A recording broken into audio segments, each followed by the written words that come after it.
प्याज भाई, लगता है अब हमारा जमाना खत्म होने वाला है। अब योगी और साधक हमसे दूर भाग रहे हैं। हाँ लहसुन भाई, अब तो राजयोगी भी हमें देखना नहीं चाहते। क्या सच में हम ध्यान में बाधा बनते हैं? बिल्कुल। आध्यात्म में कहा गया है, भोजन जैसा होगा वैसा ही मन बनेगा। हमारी तीव्र गंध और तामसिक प्रकृति से मन अस्थिर हो जाता है। तभी तो कहा गया है, जो आत्मा परमात्मा से जुड़ना चाहती है उसे सत्वगुणी आहार लेना चाहिए। हम तो तामसिक श्रेणी में आते हैं, जिससे आलस्य, क्रोध और काम वासनाएं बढ़ती हैं। आयुर्वेद में भी हमारा वर्णन राजसिक और तामसिक द्रव्य के रूप में किया गया है।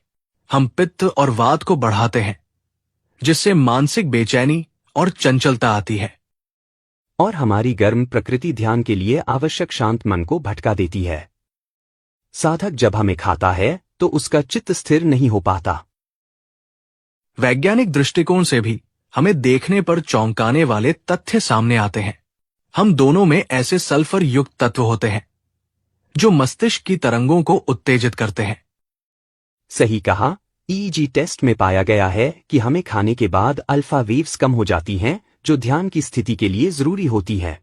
यही कारण है कि कई हाई लेवल कॉन्शियसनेस वाले लोग जैसे वैज्ञानिक निकोला टेस्ला या ध्यान योगी हमारे सेवन से बचते थे। तो अब हमें यह मान ही लेना चाहिए कि साधकों के रास्ते में हम बाधा हैं।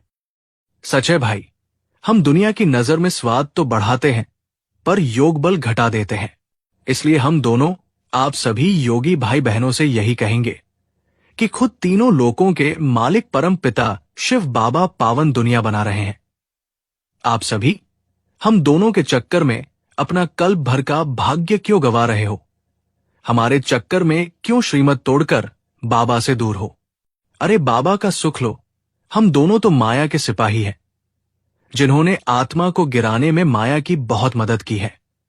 अब सच कहूं, हम भी थक चुके हैं। अब हमें कम से कम आधे कल्प की विदाई दो। अलविदा योगी आत्माओं।